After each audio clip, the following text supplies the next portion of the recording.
Good afternoon, ladies and gentlemen. My name is Shahab Karni from the studio of Television I-95 in Washington, D.C.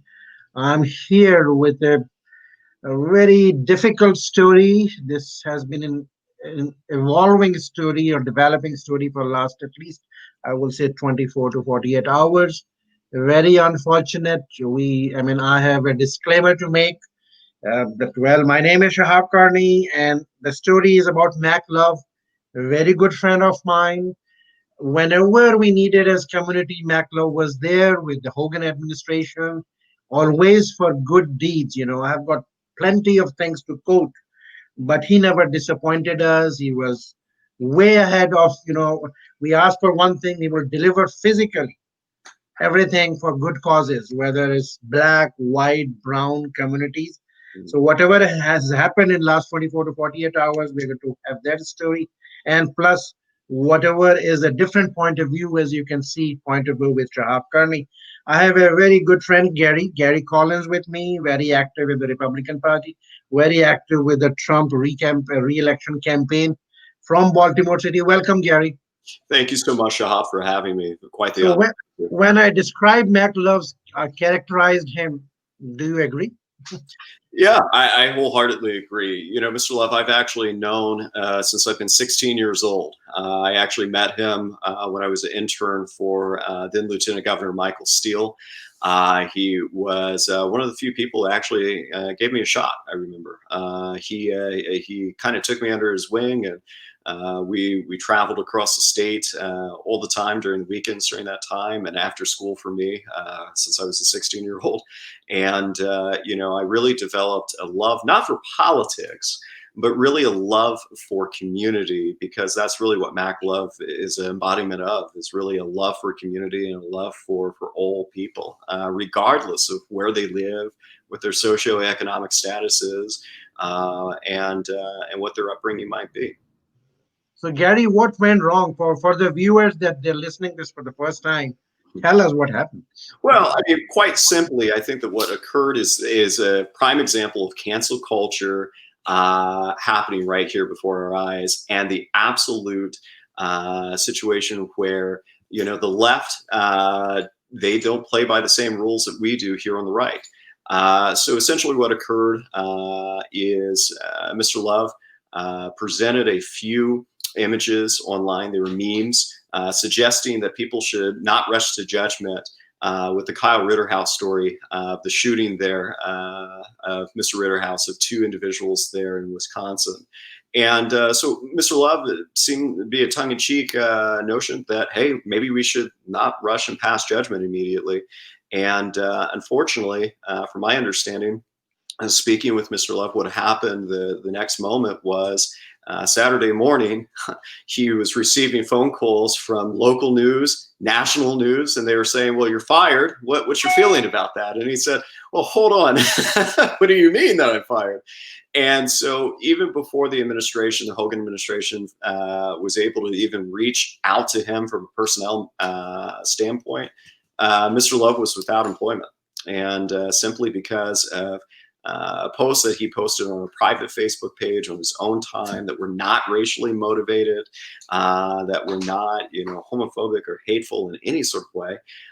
Suddenly he's dismissed from his job. And at this point, from my understanding, the poor guy is receiving death threats, receiving all sorts of harassment, and he can't even walk his dog that he has in his neighborhood, because people have absolutely lost their minds and we're so happy and so ready to cancel somebody without even knowing why we're doing so. It's so disappointing. So Gary, because you're involved with the Trump campaign, and also people who don't know, Mac Love was part of Hogan administration for almost 5 years now. Correct. Doing community outreach, doing all the good thing I just described to you. But Gary, I mean, America in last 5 to 6 months, not through COVID-19, but after the Floyd situation, is going through a tremendous polarization divide Absolutely. on white, brown, hatred, polarization. And God bless America, we are around the corner with the November 3rd election D-Day. What do you think? Where are we heading as Americans? I mean, what do you think? Well, I think it's a situation where really those of us who are not advocates for this cancel culture mentality, if you don't like something or it makes you feel a little uncomfortable or it goes against the status quo or the norm, I think that we're in a situation where folks are just so ready to off somebody and to cancel them. I think that it's going to only get worse heading into this election cycle. The left really doesn't. We saw in the Democrat National Convention, they really don't have a plan. They don't have anything really to provide as an alternative to Trump, other than Joe Biden is not Trump. That's quite literally their thing. I even venture to go a little bit further. I think that Mr. Love's dismissal is absolutely political because he was an avid Trump supporter. And as a situation, I think that the folks who launched this story and made it into a national debacle, these were individuals who were local bloggers here in the state of Maryland, who basically posted a couple screenshots and said this is racist. And because they simply said this is racist without any sort of foundation or bedrock, suddenly it became racist, and now an individual has lost vibrant career, and his life has changed forever. What a sad thing. I don't know how many more characters like him will be subject to this collateral damage. I mean, we're not talking about ideas, we're not talking about solutions, we're talking about race. We are being so negative. Both sides, Republican, Democrats. I mean, when I hear that, well, all Republicans hate people and they're hate monger, they're dividing the country. What do you have to say? You've been very active with the Trump campaign and with the Republican Party, Sure. very grounded. What is your response to that argument? Sure. And Shab, I want to be clear. I certainly don't speak on behalf or pretend to speak on behalf of the president's campaign, re-election efforts, or speak on behalf of the Republican Party in any stretch of the imagination. So I do present what I'm about to say from my perspective as a person, if I can do that without without being canceled. But at the end of the day, I think that people really have to step back and wonder, why is a certain group of people trying to divide us? Why are they so willing to cut us off and not willing to listen and maybe even give folks an opportunity to let their opinions and their expressions be heard? And I think that the answer really comes down to a simple fact that if people cannot win any other way, that they must divide and conquer. And that's exactly what we're seeing. We're seeing a situation in this country where folks are being divided left and right. And the effort is for the left to come in and sweep in as America's divided and fighting each other. I mean, we saw what happened after the Republican National Convention on Thursday. Folks were attending a great White House event and leaving the White House, and look at what occurred with Senator Rand Paul. The poor guy and his wife were fearful for their life, were accosted, and things were thrown at them. They were spit upon. And as Senator Paul has said himself, he was fearful for his life. He thought he was going to die. And we see that now, even in this situation with Mac Love, we see this situation where he's being accosted. He's having people harass him and bug him and call him and leave crazy, terrible messages on his voicemail. And all why people don't even really know what they're doing. They're just following a narrative that the left is putting out, that everything's racist, everybody's racist, and everybody's a hateful person, if they have a slightly different view than what the mainstream is suggesting. Well, a question to you, Gary. That's fine. Whatever happened 2 days back in Washington, D.C., late night, one thing. Whatever happened in the last 24, 48 hours with Mac Love, do you see an organized, well-funded, well-thought-of strategy and plan and a script with all this? I think some people are funding it. I think so. The fact of the matter is DC. I did not attend the White House event, but I was in Washington for a few watch parties on Thursday night with my family, and we sensed that there was a bit of hostility in the air, so we left early. But it definitely is folks who are not living in Washington or Baltimore or even Oregon. We see what's going on with Oregon right now. These are folks that aren't living here. And the problem is at the end of the day, even going to the situation of what happened in Wisconsin, I am not prepared to take a stance on my personal opinions of, Mr. Rittenhouse, whether or not he should have had a gun or whether or not he was in self-defense. I don't think that's my purpose here.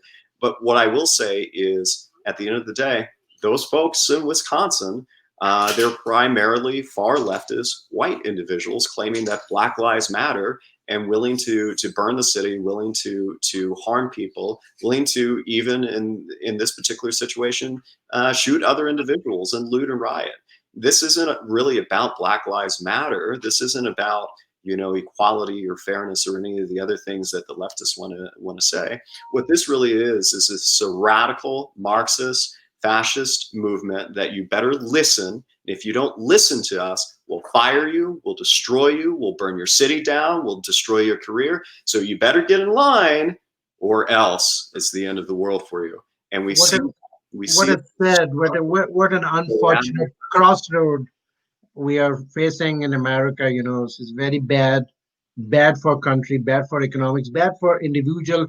Doesn't matter which side of the aisle you belong to. Now, in last winding up in a couple of minutes, please tell me, what you as you just explained about MacLove situation. That was the topic of this afternoon with you.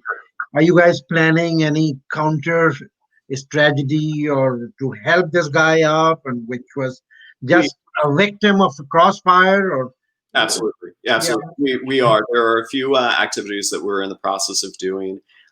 There is a crowdfunding page that is up, and you can actually access it to a website that is being launched later this evening called defendmac.com. Again, defendmac.com. And we'll be talking about his story, about what he's done in his career to unify people and communities and to bring the least of our communities up so they have a fair shot. About true equality. That's really what he's really focused his career. You've seen it. You've seen it. I'm testifying for him. Exactly. And, at the end of the day, defendmac.com, you will have the ability to keep in tune with what is going on in the happenings. This is a national media story. It's not going to go away anytime soon. And you also have the ability to contribute. At this point, we, including himself, is very fearful for his personal safety. He definitely, his career is ended. He unfortunately will probably not be getting a government job anytime soon because of the cancel culture and all these lies that are out there that he is some sort of racist or homophobic person.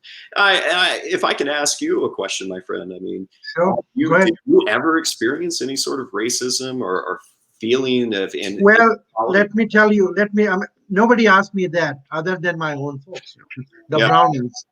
Okay. So I had been with the Republican Party, the state of Maryland, for almost 27 years now. I was part of the Central Committee. I chaired the Asian American outreach and everything. Then with RNC for 2 years, national outreach.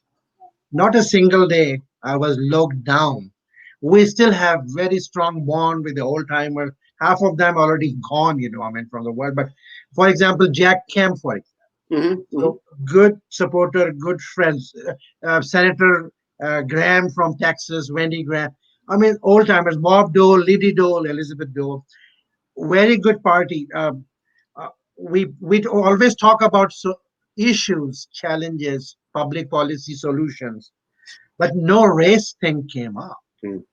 This is this is a sad thing that recently, whatever the reasons are, now we talk about race, we talk about color. We are not talking about ideas. We're not talking about solutions. Right. So I think that's the answer. And that's the way the party needs to be. Especially people like you, the young leadership and everything. You guys need to be talking about issues. You're from Baltimore City, for example.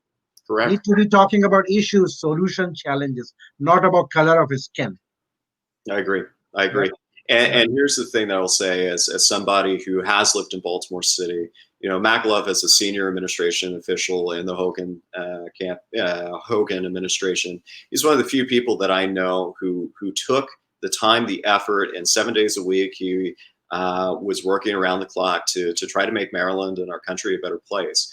And he's one of the few people that I've ever seen who's been a senior official, who's came to the streets of Baltimore, who would organize food drives, who would, put together, Thanksgiving events. School supplies.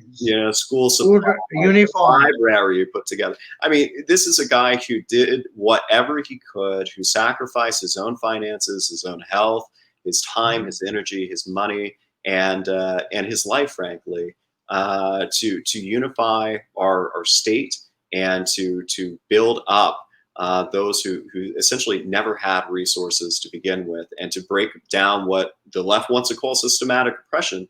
This is a guy who sat there and broke down the systematic oppression, and suddenly he's being made an example of. Indeed. Gary, thank you very much. With a short notice, you were able to join me. My pleasure. But keep it up. We need to be talking the truth. We need to tell people who the actual Maklov is. Absolutely. Not the one which maybe 2 o'clock in the morning or something happened, and then maybe he crossed some lines as far as the government is, how the governance is done. Yeah. So I don't know. So, but God bless. Thank you, I appreciate the time. Thank you. Thank you, Gary. God bless. Thank you. Bye.